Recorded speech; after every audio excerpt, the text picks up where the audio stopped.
Ang binata ay nasa kanyang sariling timba. Uminom siya ng isang lagok ng tubig. Sa resulta, napahanga niya ang magandang babae sa tabi. Siya'y nagulat at napako ang tingin. Agad niyang nakita na ito ang tanyag na banal na tubig. Isang patak lamang ang kailangan upang makalampas sa antas ng Martial Emperor. Ngunit ang binata ay itinuring lamang ito bilang tubig ulan.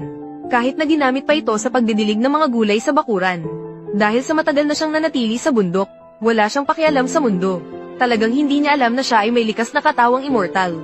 Lagi niyang iniisip na siya ay isang karaniwang tao na walang kakayahan. Kaya araw-araw siya sa bakuran. Hindi siya natutulog ng mahimbing o nagtatanim ng gulay. Hanggang sa ang kanyang kasintahan ay naglakbay ng malayo. Dumating upang makipaghiwalay sa kanya. Dito niya natuklasan na ang pagkatao ng binata ay hindi basta-basta. Hindi lamang na ang paligid ay puno ng amoy ng labanan. Pati ang lampara sa loob ng bahay ay sinaunang banal na sandata. Ito ay ang sinaunang banal na lampara.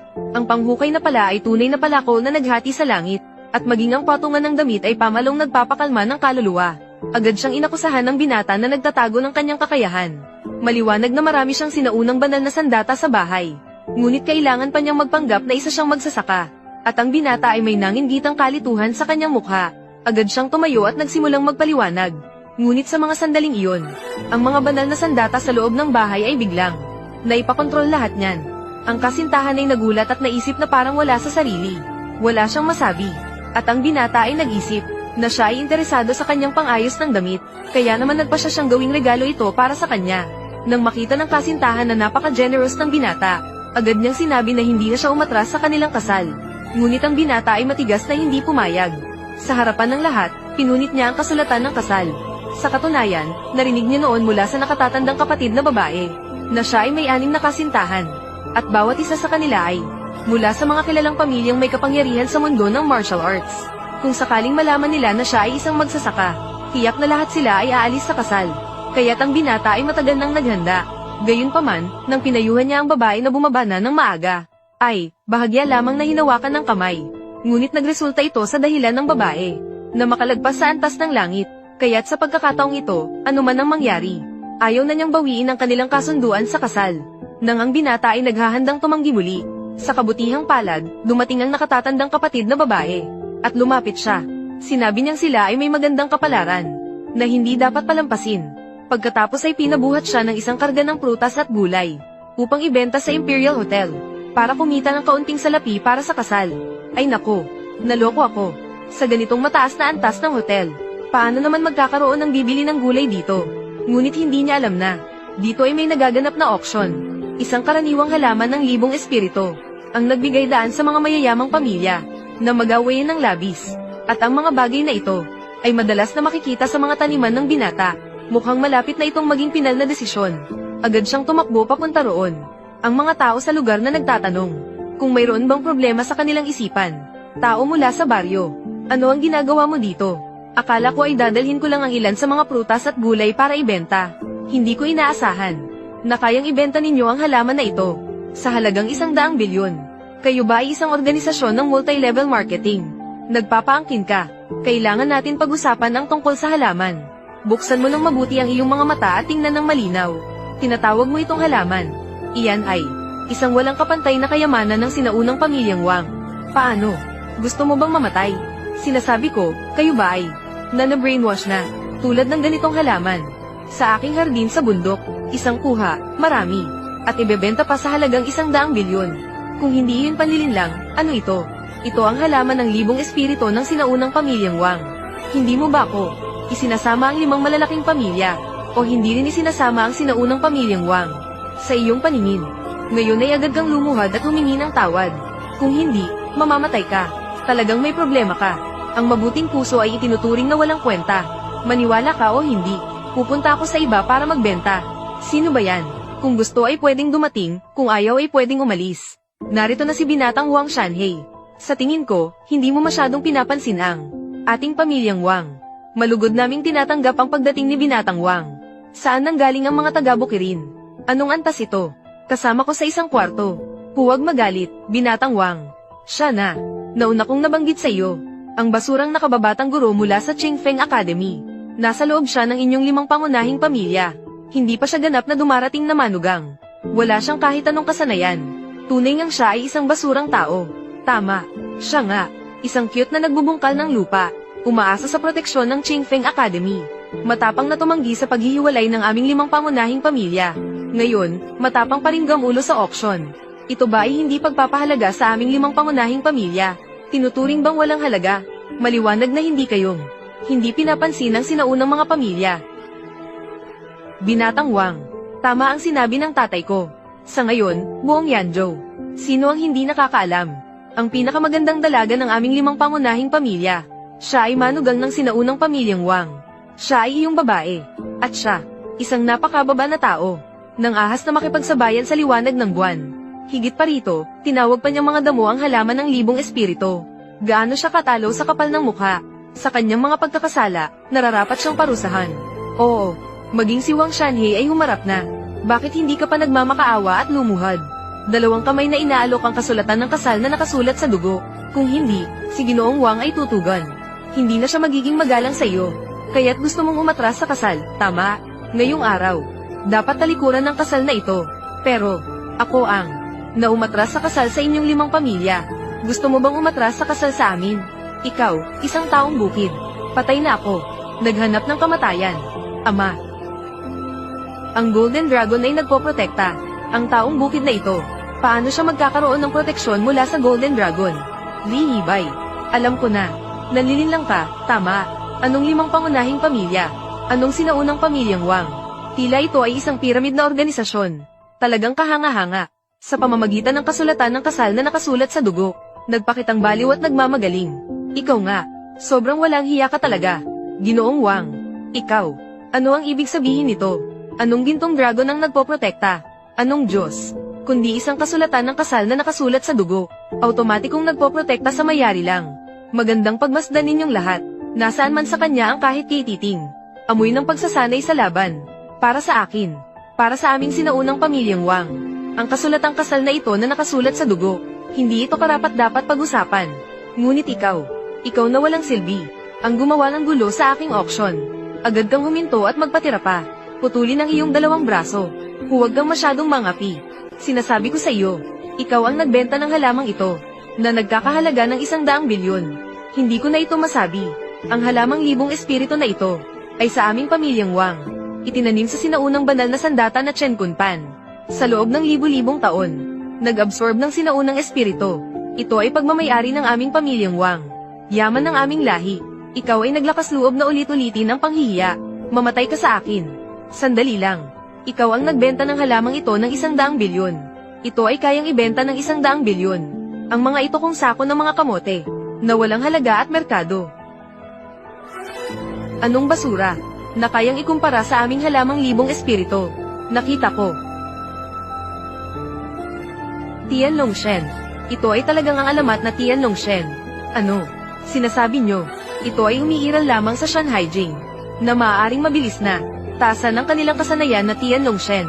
Tian Longshen, kayo na mga mangangalakal. Nagsasagawa lang kayo ng palabas. Anong Tian Longshen? Isa lang itong karaniwang sirang patatas. Ang taong ito ay walang kasanayan. Kung maangkin ko ang Tian Longshen, tiyak na papasok ako sa antas ng langit. Ayos ka, probinsya ng tao. Hindi lang ikaw ang nagdulot ng gulo sa aking auction. Kinuha mo pa ang kayamanan ng pamilya Wang. Tian Longshen, anong parusa ang dapat mong tanggapin? Kaya pala ang Tian Longshen na ito, ay mula sa sinaunang pamilya Wang. Wang Xiao, ang probinsya nung ito, dapat patayin. Si Wang Xiao ay nakatapak na nakasampo na sa antas ng langit. Patayin ang probinsya nung ito. Madaling-madali. Kahit papaano, si Wang Xiao. Siyam na dragon na nagbabantay. Paano siya magiging sa alamat? Ang siyentipikong ito ay magagawa lamang ng mga immortal. Immortal. Hindi katakataka na siya. Walang kahit isang espiritual na enerhiya. Siya ay nagpapalakas ng espiritual na enerhiya. Anong kalokohan ng mga immortal? Ang Tian Longken na ito. Maliwanag na ito ay sa pamilyang Wang. Nakaukit dito. Sinaunang antas ng pagbabalangkas. Taong bukirin. Nagnakaw ng aking Longken. Pinagdugtong ako ng sakit. Ikaw, alam mo ba ang iyong pagkakasala? May sakit ka ba? Ito lang isang pirasong patatas na matamis. Nagnakaw ba ako? Makinig kayong lahat. Mga salitang tao ba ang kanyang sinasabi? Ang Tian Longken na ito, ay kayamanan ng pamilyang Wang. Sa buong Daksha, isang piraso lamang. Hindi ito nakuha sa pagnanakaw. Saan kaya ito nanggaling? Sandali, Ibig mong sabihin, ito lang ang patatas na matamis na dala mo. Siyempre, kung gayon, madali na ito. At ito pa ang Tianlongken. Ang daming ito. Pahalukay ang mga mata mo at tingnan ng mabuti. Ang mga ito, hindi naman lahat ng ito ay nakuha ko sa pagnanakaw, di ba? At saka, sino ang nagsabi na kaunti lang ang dala kong ibenta? Mga ganitong bagay. May isang buong basket pa ako nito. Ang mga ito, lahat ay sa pamilyang Wang. Paano mangyayari yon? Ang buong basket na ito, lahat ay ang sinasabing Tianlongken. Ito ay si Zhao Hanshan ko, na hindi ko ito nakitang mabuti. Pamilyang Zhao. Tapos na. Bakit kayo naguguluhan? Napakaraming Tianlongken. Sa isang tingin, alam na ito ay ang taong bukirin. Hindi alam kung anong puok ng mga Diyos ang pumasok. Anong pinagbabawal na lugar ng mataas na Diyos. Palihim na dinala pabalik. Kawawa. May mata ngunit walang nakikita. Itinuring ang Ganoderma na ito na parang kamote. Totoong nakakatawa. Napakakatawa talaga. May sakit ka ba? Ito ay isang karaniwang kamote. Gusto. Kumuha ng pera para bumili. Kuha maikling dula. Bakit kailangan pang magpagod? Makinig kayo. Kuha maikling dula. Sinasabi ba ito sa wika ng tao? Ang Ganoderma na ito ay nagkakahalaga. Hindi bababa sa 100 bilyon. Ganitong dami ng tao dito. Sino ang makakabili? Talagang ibebenta ba? Siyempre, maari mo nang tikman bago magbayad. Sweets kasama. Kung hindi masarap, walang bayad. Pumili kayo. Totoo.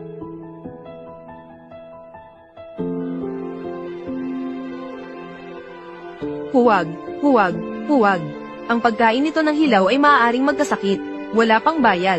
Kakakain ko lang ng isang kagat. Agad kong naramdaman ang pag-akyat. Totoo, nakalusot na ako. Nakalusot na rin ako. Huwag na kayong kumain.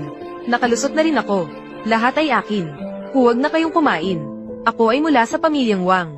May hawak na sinaunang banal na sandata. Lahat ng mga bagay na ito ay akin. Sino mang magtatangkang kumain muli, lahat kayo'y mamatay. Tungkol sa'yo. Gusto kong mamatay ka. Umalis ka na rin. Ang lakas ng loob ninyo. Asawa. Nakaabot ako ng huli. Hindi mo ba ako sisisihin? Siya ang aking asawa mula sa pamilyang Liu sa Beijing. Asawa ni Liu Ruyan. Gusto ba ninyong mamatay? Pamilyang Liu sa Beijing. Pabula. Babae. Nasuri ko na. Pamilyang Liu sa Beijing. Walang kahit isa. Na pinangalan ng dalagang Liu Ruyan. Wala nang ibang paraan. Ako ang manugang mula sa Yanzhou. Babae. Nang ahas ka pang magpanggap bilang pamilyang Liu sa Beijing. Gusto mo bang mamatay? Ano? Nang ahas kang magpanggap bilang pamilyang Liu sa Beijing. Babae. Nabubuhay ka na ba sa pagka-board? Hindi ka pa rin lumalapit. Mamatay ka. Nang ahas kang manakit sa akin. May asawa akong nag-aalaga sa akin. Ano bang ikasasama ko? Isang simpleng tao lang na ito. Kaya ka pa bang protektahan? Tingnan mo. 5 pinuno mula sa Yanzhou. Lahat sila'y nasa antas ng Martial Emperor. Bukod dito, ako. Mayroon pang sinaunang banal na sandata. Ano ang pangtanggol niya sa'yo? Antas ng Martial Emperor. Malakas ba? Sa harap ng aking asawa. Wala namang halaga ito. Tama ba, asawa? Pupunta ako. Anong mga salita ng tigre at lobo ang sinasabi mo? Ang ibig mong sabihin, sinaunang banal na sandata ng pamilyang Wang. Sa taong ito na walang silbi. Sinong pinag-uusapan mong walang silbi? Gusto mong makipaglaban sa akin. Gusto mong makipaglaban sa akin. Pinatay ko kayong dalawa. Sa pamamagitan ng aking dugo, pakisuyo, sinaunang banal na sandata. Diyos ko, Diyos ko, ito ay tunay na sinaunang banal na sandata. Ayon sa sinasabi, ang Chen Kunpan na ito, humigop ng espiritu ng langit at lupa sa loob ng 1000 taon. Sa isang utos, maaaring kumalap ng lahat ng bagay. Sa pagkakataong ito, ang taong ito mula sa bukirin ay tiyak na mamamatay. At pagkatapos ay magalit, babae, taong mula sa bukirin. Ngayon, kayo ay tiyak na mamamatay. Gusto kong ilagay kayo. Lahat ay ilalagay sa Chen Kunpan. Lahat ng Tianlong Ginseng. Lahat ay akin na. Akin ito, Chen Kunpan. Kumuha. Paano mangyayari yon? Walang nangyaring masama. Sabi ko na nga ba, totoo nga na nag-aarting mahiwaga ka. Paano mangyayari yon? Ang aking Chen Kunpan ay maaaring kumalap ng lahat ng bagay. Bakit siya wala namang nangyari? Kumuha ka para sa akin. Imposible. Ang aking Chen Kunpan. Bakit hindi makakakuha? Sinaunang banal na sandata. Ganito na lang. Punyeta kayong mga bulag.